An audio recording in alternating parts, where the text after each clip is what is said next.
The number on the screen was $20 million. And for the first time in her career, Emily Sterling had no idea what to do.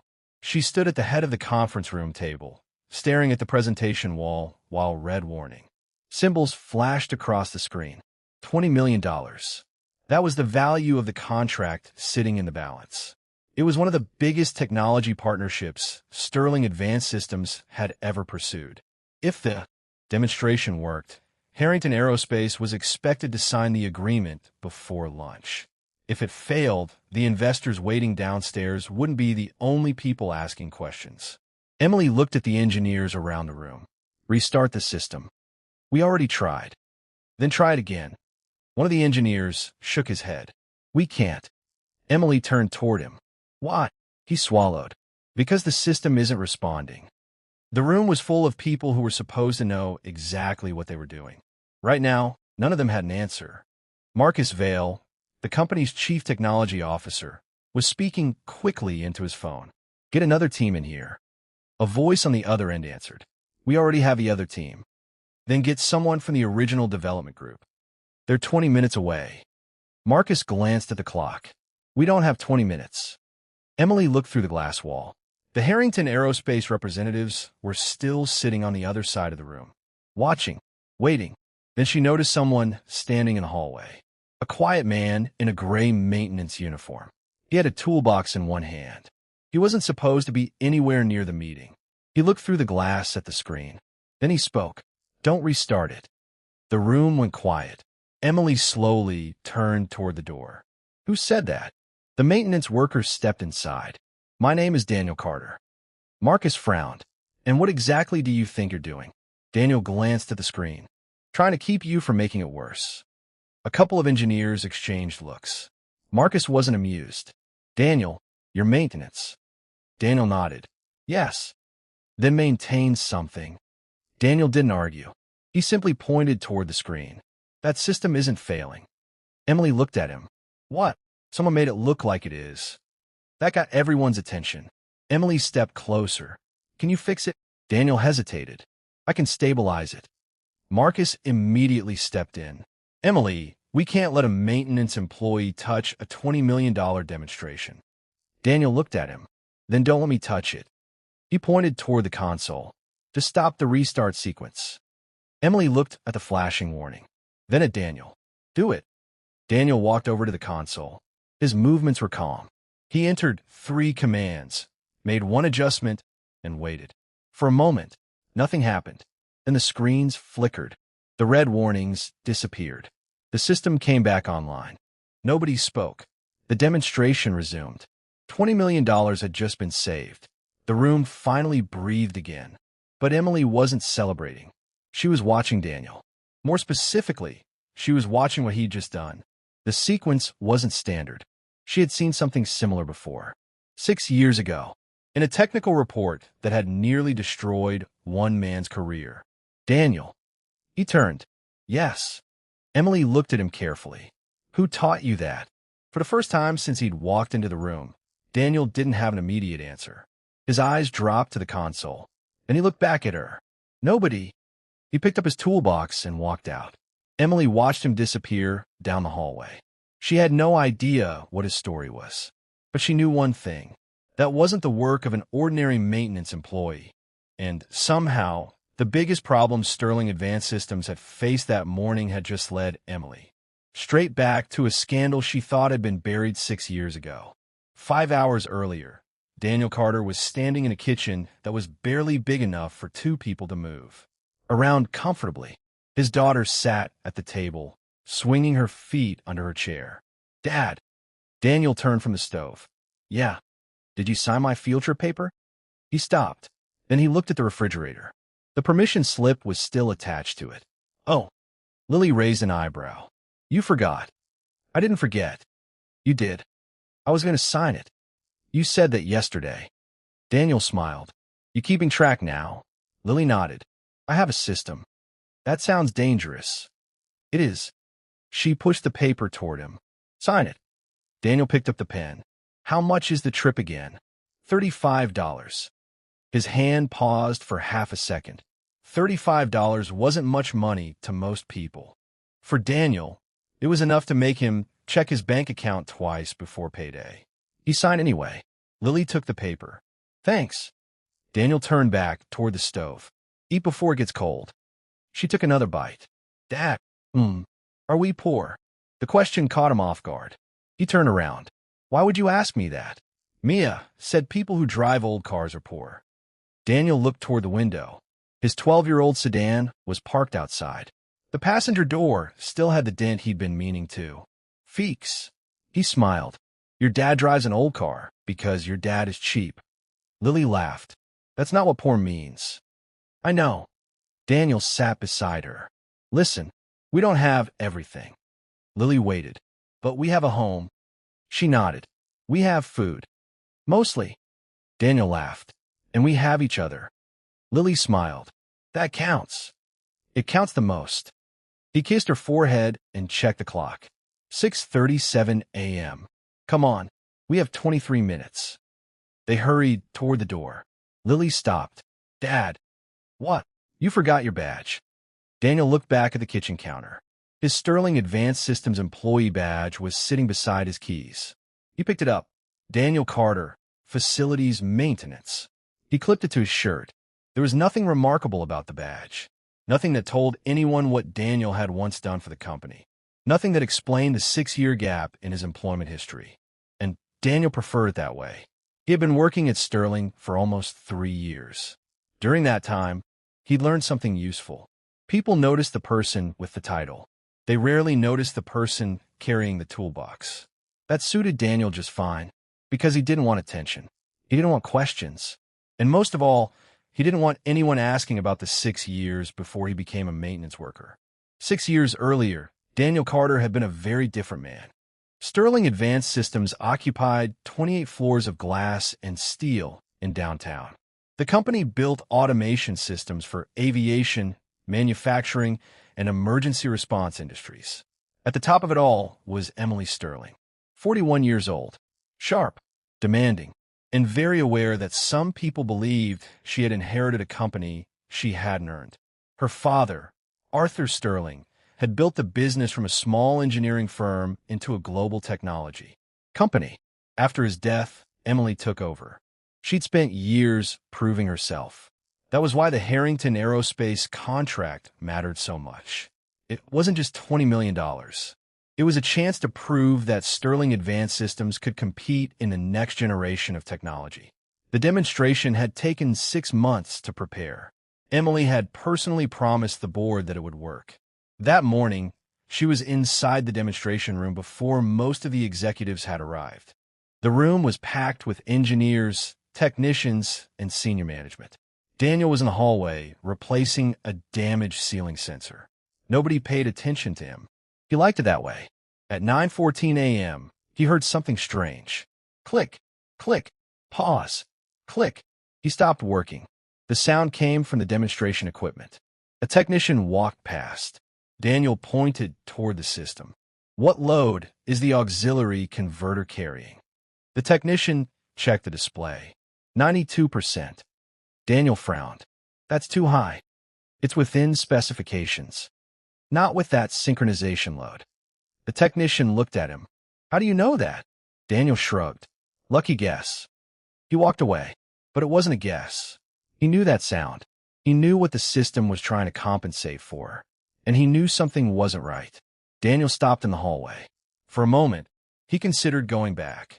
Instead, he picked up his tools and kept working. He'd spent 6 years learning when to stay quiet. He wasn't about to forget that lesson now. At 9:14 a.m., Daniel had already heard the clicking twice. By 10:02, the Harrington Aerospace delegation had arrived. Emily greeted them personally. The demonstration started at 10:17. For the first 3 minutes, everything worked perfectly. Then the central system flickered. One screen went black. Then another. The demonstration froze. Emily's expression tightened. What happened? A technician looked at the diagnostic panel. Power fluctuation. From where? We're still checking. Check faster. The screen flashed red. System synchronization failure. Emily looked at Marcus. Fix it. We're working on it. You have 10 minutes. Marcus nodded. But he knew something Emily didn't. They didn't understand the failure. An engineer attempted a reset. The system shut down completely. Another technician tried to restart the primary controller. Nothing. The client representatives exchanged uneasy looks. Emily's phone vibrated. A message from the board. Is everything under control? She stared at it. Before she could answer, another warning appeared. Secondary system failure. The room erupted. Don't touch that. Disconnect the auxiliary line. Where's the diagnostic report? I can't access it. Outside the room, Daniel heard the clicking again. Only now it was louder. He looked through the glass. He saw the engineers scrambling. He saw the Harrington representatives waiting. Then he saw the number displayed on the presentation screen. $20 million. He could walk away. Nobody had asked him to help. Then Emily said something that made him stop. If this system fails, we lose the contract. Daniel stood there for another second. Then he put down his tools. He opened the door. Don't restart it. The room went quiet. Every head turned toward Daniel. Marcus stared at him. You, Daniel pointed toward the screen. Don't restart it. Marcus walked toward him. Daniel, this isn't your department. I know. Then leave. Daniel looked at Emily. She was studying him. Do you know what's wrong? Yes. Marcus gave a short laugh. You can't possibly know that. Daniel ignored him. The auxiliary converter is compensating for a synchronization sequence that's running out of order. The laughter stopped. One of the engineers looked at Daniel. How would you know that? Daniel walked toward the console. May I? Emily looked at Marcus, then back at Daniel. Go ahead.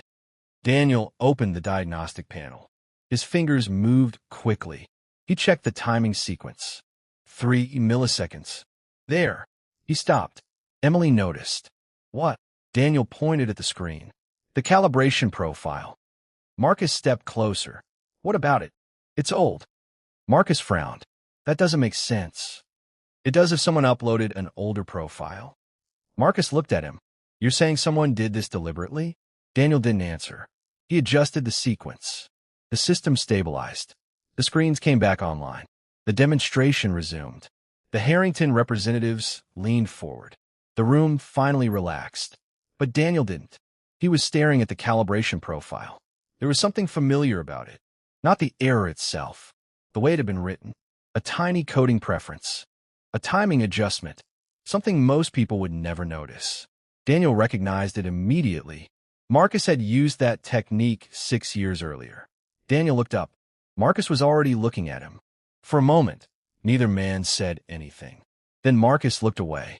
Daniel knew the past hadn't just returned. Someone had brought it back. The demonstration continued. Harrington stayed. The contract was still alive. Everyone seemed relieved. Daniel wasn't.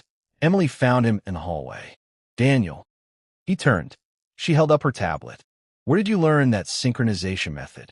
Daniel glanced at the screen. I didn't. That's not an answer. It's the truth. Emily watched him. I've seen that method before. Daniel said nothing.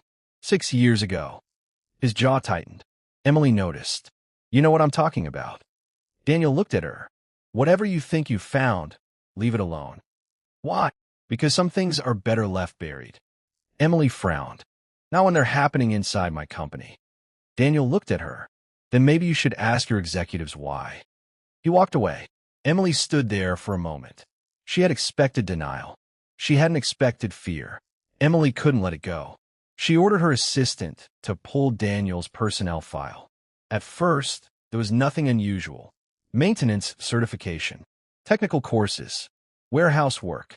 Then Emily noticed the gap. 6 years. What happened here? Her assistant looked at the file. Personal leave. For 6 years. Apparently. Emily opened the archive. The name appeared at the top. Daniel Carter. Then another name appeared. Marcus Valli. Emily stopped. Marcus was her current CTO. She continued reading. 6 years earlier, Sterling had been testing an emergency automation system for an aviation client. The system failed. 2 engineers were injured. 1 contractor died. The official investigation blamed Daniel's team. Daniel resigned. Marcus stayed. 6 months later, Marcus was promoted. Emily opened the original report. The conclusion was clear. Daniel Carter's design error caused the failure. Emily stared at the screen. Then she noticed something. The report had been approved by her father, Arthur Sterling. She leaned back in her chair. For years, she'd accepted that report without questioning it. Now, she was wondering if her father had been wrong. Or worse, if he had known. That evening, Daniel sat in his car while Lily slept in the back seat. He didn't start the engine. He stared through the windshield. 6 years earlier, he'd been an engineer. He had been good at his job. He'd also been friends with Marcus. Close friends. They had worked together for years. Daniel trusted him. Then came the accident. He remembered the alarms, the smoke, the confusion, and the moment he realized the test data had changed. Daniel had designed the system. He knew exactly what the original sequence was supposed to look like. Someone had altered it. He tried to report it. 3 days later, the company announced that his design was responsible. His career collapsed. Then Lily's mother died unexpectedly. Daniel had an infant daughter and no idea how he was going to keep their lives together. He stopped fighting. He took whatever work he could find. Eventually, Sterling hired him for maintenance. He never told them about his engineering career. He didn't want to know what anyone would say if they found out. He just wanted a paycheck and a quiet life for Lily. Now the same calibration signature had appeared again. Daniel looked toward the Sterling building. Someone had reopened a door he'd spent 6 years trying to keep shut. The next morning, Marcus was waiting for Daniel. "You should have stayed out of that meeting." Daniel stopped. "I was trying to help." Marcus shook his head. "No." Daniel looked at him. "You were trying to be noticed." Daniel said nothing. Marcus stepped closer. "You've done a good job keeping your head down." "What's that supposed to mean?" Marcus smiled. "Nothing." Daniel didn't move. Marcus lowered his voice. "You disappeared for 6 years, Daniel." Daniel's expression hardened. "I didn't disappear." Marcus shrugged. "That's not how I remember it." Then he walked away. Daniel watched him go. There was something different about Marcus. He wasn't angry. He was worried. That bothered Daniel more. Because if Marcus had really been responsible 6 years ago, why was the same sabotage happening again? 2 days later, another system failed. This time, Daniel wasn't there. But security footage showed him entering the technical area earlier that morning. Then an internal report appeared. Someone had accessed restricted equipment using Daniel's employee credentials. Emily called him into her office. "Did you access the server?" "No. Your credentials were used." "I know." Marcus stood behind her. "You expect us to believe that?" Daniel looked at him. "You know I wouldn't sabotage the company." Marcus gave a small smile. "I don't know much about you anymore." Daniel turned toward Emily. "Check the security footage." "We did." "Then you know I left before the access occurred." Emily nodded. Daniel continued. "Someone copied my credentials." Marcus crossed his arms. "Convenient." Daniel looked at him. "You seem very interested in making sure nobody looks anywhere else." Marcus's expression changed. Emily noticed. But the evidence was still against Daniel. She made the decision. "Daniel, you're suspended pending investigation." Daniel nodded. He didn't argue. As he walked out, he looked down at his badge. For a second, he thought about disappearing again. Then his phone rang. "Dad." It was Lily. "Hey, sweetheart. Are you coming home?" Daniel closed his eyes. "Yes." "Promise." "I promise." He hung up. This time, he wasn't going to run. That night, Daniel sat at the kitchen table. Lily was doing homework across from him. She looked up. "You look sad." "I'm fine." "You always say that when you're not fine." Daniel smiled. "Doi." "Yes." She went back to her homework. Then she looked up again. "Did they take your job?" "Not exactly." "Did you get in trouble?" "Sort of." "Did you do it?" Daniel looked at her. "No." "Then why don't you tell them?" Daniel leaned back. "It's complicated." Lily frowned. "You always tell me to tell the truth." "I know. So, tell the truth." Daniel smiled. "You make it sound easy." "It is." He looked at her. Maybe she was right. Not about it being easy, but about what he'd been doing. For 6 years, Daniel had convinced himself he was protecting Lily by avoiding the past. Maybe he'd simply been afraid. He kissed her forehead. "Okay." He stood. "I'm going back." Daniel met Emily privately the next day. He placed a small drive on the table. "I found something." Emily looked at it. What? The calibration signature. She opened the files. Daniel pointed toward the timestamps. Someone altered the system using my credentials. We already know that. No. Daniel shook his head. They didn't just use my credentials. Emily looked closer. They copied your old authentication pattern. Exactly. Emily frowned. Who has access to that? That's the problem. Daniel opened another file. The signature was Marcus's. Emily stared at it. So Marcus did it. Daniel shook his head. Maybe. Look at the timestamp. She did.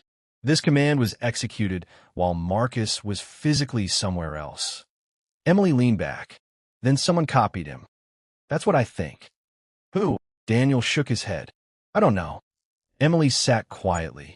For the first time, she realized the problem was bigger than Marcus. Someone had access to old Sterling systems. Someone understood what happened 6 years ago.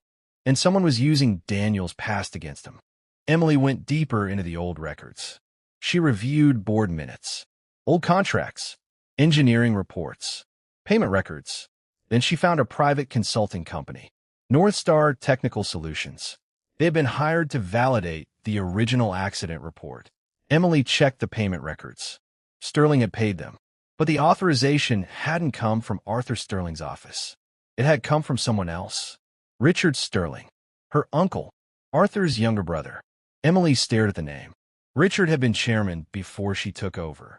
He had resigned shortly after Arthur's death. She'd always been told it was a disagreement over the company's direction. Now she wasn't so sure. Emily opened the archive correspondence.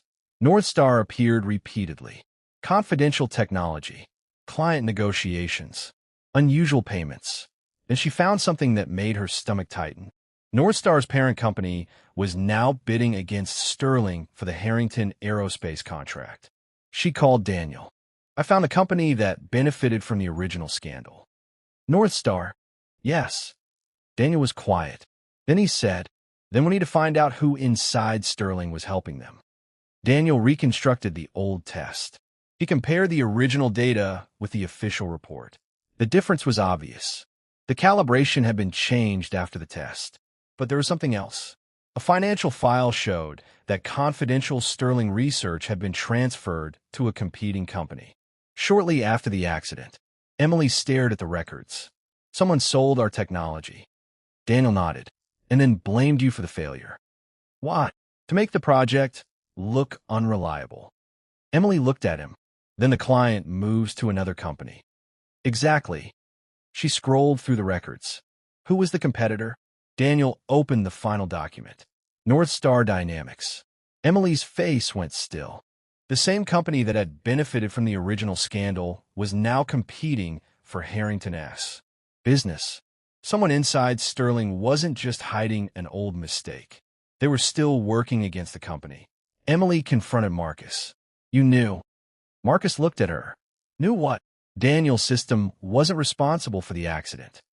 Marcus sat back. For several seconds, he said nothing. Emily placed the old report on the table. You knew. Marcus finally spoke. I didn't cause the accident. Daniel was standing behind Emily. You changed the data. Marcus looked at him. Yes. Emily stared at him. What? Marcus rubbed his face. I was told to. By who? He didn't answer. Marcus. He looked at Daniel. You really don't know, do you? Daniel stepped forward. Know what? Marcus lowered his voice. Your father knew. Emily froze. My father. Marcus nodded. Arthur Sterling knew the test data had been altered.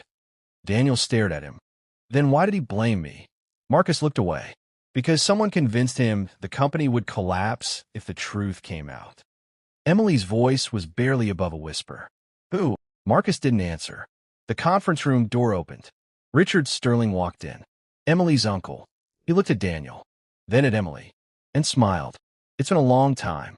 Richard sat down as though he'd been invited. Emily remained standing. You knew. Richard looked at her. About what? Daniel. Richard glanced toward him. You've been asking questions. Daniel stared at him. You destroyed my career. Richard shrugged. You survived. Emily looked horrified. You framed him. I protected the company. You stole from it. Richard leaned back. Your father built something valuable. People were always going to try to take it. Daniel shook his head. You sold our technology. I made a deal. You sabotaged the Harrington demonstration. Richard smiled. Eventually, Emily stared at him. Why? Because North Star wanted the contract. And you wanted Sterling to fail. I wanted Sterling's stock to fall. Emily understood. So you could buy it. Richard smiled. Now you're following. Daniel looked at him. You blamed me 6 years ago because I found the altered data. Richard's expression changed slightly. You were inconvenient. Daniel laughed bitterly. That's what you call destroying someone's life. Richard looked at him. You're alive. You have a daughter. You have a job. Because I had to start over. Richard shrugged. People start over every day. Emily stepped forward. You used Marcus. Richard looked toward Marcus. Marcus made his own choices. Marcus didn't defend himself. Richard continued. The accident gave us an opportunity. Daniel became the easiest person to blame. The project failed. North Star got what it wanted. Daniel looked at Marcus. And you went along with it. Marcus nodded. I was scared. Daniel stared at him. You were my friend. Marcus looked down. I know. For a moment, nobody spoke. Then Richard stood. This conversation is over. Emily reached for her phone. Richard noticed. You don't have evidence. Daniel looked at him. Actually, we do. Richard stopped. A small recorder sat on the table. Richard stared at it. Emily said quietly, We've been recording. Richard's face changed. But Daniel wasn't finished. Daniel opened a laptop. We also created a controlled test environment. Richard frowned. What? We gave you access to information that wasn't real. Emily brought up the activity log. Financial transfers. Technical changes. Confidential files. Richard had attempted all three. Every action had been recorded. Richard looked at Daniel. You set me up. Daniel shook his head. We gave you access. You tricked me. No. Daniel closed the laptop. You assumed nobody would notice. Richard stared at him. You think this proves anything? Emily answered. Legal already has copies. Richard's confidence finally cracked. Marcus looked at him. You told me Daniel would never come back. Richard said nothing. Marcus continued. You were wrong. Richard looked toward the door. Security entered. As they approached him, Richard turned to Emily. Your father wasn't innocent. Emily stopped. Richard smiled. Asked him why he signed a report. Security escorted him out. The room remained silent. Emily looked at the old report. Her father's signature was still at the bottom. For years, she'd thought that signature meant the report was trustworthy. Now she wasn't sure what it meant at all. The boardroom was full 3 days later. Executives, engineers, legal counsel, Harrington representatives. Emily stood at the head of the table. Richard sat across from her. He had expected a negotiation. Instead, Emily turned on the screen. The first document appeared. The original technical data. Then the altered version. Then the financial records. Then the recent sabotage attempts. Richard shook his head. This is fabricated. Daniel stood. You used the same calibration signature 6 years ago. Richard looked at him. You still don't understand. Daniel brought up another file. I understand enough. Marcus stood. I can confirm the original data was altered. Richard looked at him. You coward. Marcus didn't respond. Emily turned toward her uncle. You destroyed Daniel's career. Richard said nothing. You stole company technology. Still nothing. You sabotaged a $20 million contract. Richard finally snapped. You think your father was innocent? Emily froze. Richard laughed. Asked him why he signed the report. The room became uncomfortable. Daniel looked at the screen. Then he said, because he believed the wrong person. Richard stared at him. Daniel continued, and we're not making the same mistake. Security entered. Richard was escorted out of the room. This time, nobody stopped them. For the first time in 6 years, Daniel's name was cleared publicly. 3 weeks later, Emily asked Daniel to meet her privately. She placed a contract on the desk. Daniel looked at it. What's this? A position. I already have a job. Emily smiled. Not anymore. Daniel frowned. I want you to lead our emergency systems division. He stared at her. You want me back in engineering? I want the person who understood that system when everyone else was staring at the wrong problem. Daniel looked down at the contract. The salary was more than he'd made in years. The position came with authority, a real team, and the opportunity to build the kind of systems he'd once wanted to work on. But he had one question. What are the hours? Emily smiled. Reasonable. I need to pick my daughter up from school. Then pick her up. Daniel looked at her. You're serious? I am. He looked back at the contract. For a long time, he'd thought getting his old career back was the goal. Maybe it wasn't. Maybe this was something different. He signed. Thank you. Emily nodded. Don't thank me yet. Daniel smiled. Fair. 6 months later, Daniel walked through the Sterling lobby. People knew his name now. Engineers stopped him with questions. Technicians asked for advice. Executives greeted him instead of walking past. But Daniel still carried the same toolbox. Emily noticed it. You still carry that? Daniel looked down. Yeah. What? Useful. She smiled. Fair enough. Daniel looked at his badge. The words underneath his name had changed. Daniel Carter, Director, Emergency Systems. It looked strange, not because he didn't deserve it, because he'd spent so long pretending the engineering part of him didn't exist. That afternoon, he left the office at 4. He drove to Lily's school. She came running toward him. Dad! Daniel opened his arms. Hey! She hugged him. How was school? Good. Anything happen? She shook her head. Then she looked at his suit. You're wearing that to work now? Sometimes. You look weird. Daniel laughed. Thanks. They walked toward the car. Lily looked at his badge. What's your job now? Daniel looked at it. Director. She frowned. What does that mean? It means I tell engineers what to do. Do they listen? Daniel laughed. Sometimes. She nodded. Good. The following Monday, Daniel walked into the Emergency Systems Division. A young engineer approached him. Mr. Carter. Daniel turned. Yes. Can I ask you something? Sure. How did you learn that synchronization technique? Daniel smiled. Which one? The one you used during the Harrington demonstration. Daniel looked at the toolbox beside him. For a moment, he remembered Emily asking the same question. Who taught you that? He looked back at the young engineer. Nobody. The engineer looked confused. Daniel picked up the toolbox. Sometimes you learn things because you have no choice. The young engineer nodded slowly. Daniel walked toward his office. This time, he didn't mind being noticed. He'd spent years hiding his knowledge because he thought it was safer that way. Now he understood something. Being noticed wasn't the problem. Giving the wrong people control over your story was. That evening, Daniel arrived home. Lily was sitting at the kitchen table doing her homework. She looked up. Dad. Yeah. Did you have a good day? Daniel smiled. I did. Did you fix anything? Actually, yes. Something big. Pretty big. How big? Daniel thought about it. $20 million big. Her eyes widened. That's a lot. It is. Did they give you $20 million? Daniel laughed. No. Then why did you fix it? Daniel sat beside her. Because somebody needed help. Lily nodded. Then she went back to her homework. Daniel watched her for a moment. 6 years earlier, he'd walked away from everything because he thought protecting his daughter meant avoiding every fight. Now he understood that sometimes protecting the people you love means standing up when walking away. Would be easier. He looked around the kitchen. The old table. The cheap chairs. Lily's school books. His keys sitting beside the same toolbox he'd carried for years. None of it looked impressive, but it was his. He had spent a long time measuring his life by what he'd lost. His career, his reputation, his old life. Now he measured it differently. He had Lily. He had work he cared about. He had people who knew the truth. That was enough. Lily looked up from her homework.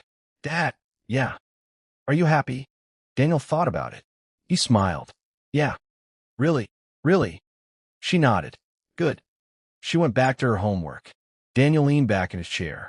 6 years ago, he had been convinced that losing everything meant his life was over. It wasn't. It just wasn't going to look the way he'd imagined. He didn't get his old career back. He built a new one. He didn't erase what happened. He finally stopped letting it decide who he was. And he didn't need everyone to know his story. He just needed the people who mattered to know the truth. Daniel looked at his daughter. She was still working on the same homework she'd been complaining about 20 minutes earlier. He smiled. Need help? No. You sure? Yes. Okay. 3 seconds passed. Dad, yeah. I need help. Daniel laughed. Come here. She moved her chair closer. And that was the part of his life Daniel cared about most. Not the $20 million contract. Not the promotion. Not the people who finally knew his name. This. Coming home. Helping his daughter with homework. Being there when she needed him. 6 years earlier, Daniel thought success meant proving the people who hurt him wrong. Now he knew better. Success was having a life you didn't need to run away from. And sometimes the person everyone overlooks isn't waiting for someone to save him. Sometimes he's already carrying the tools. He just needs one reason to stop hiding. If you believe people should never be judged by their job, their clothes, or the life they appear to have, subscribe for more stories like Daniel's. Because sometimes the person everyone ignores is the person who knows exactly what to do when everyone else runs out of answers.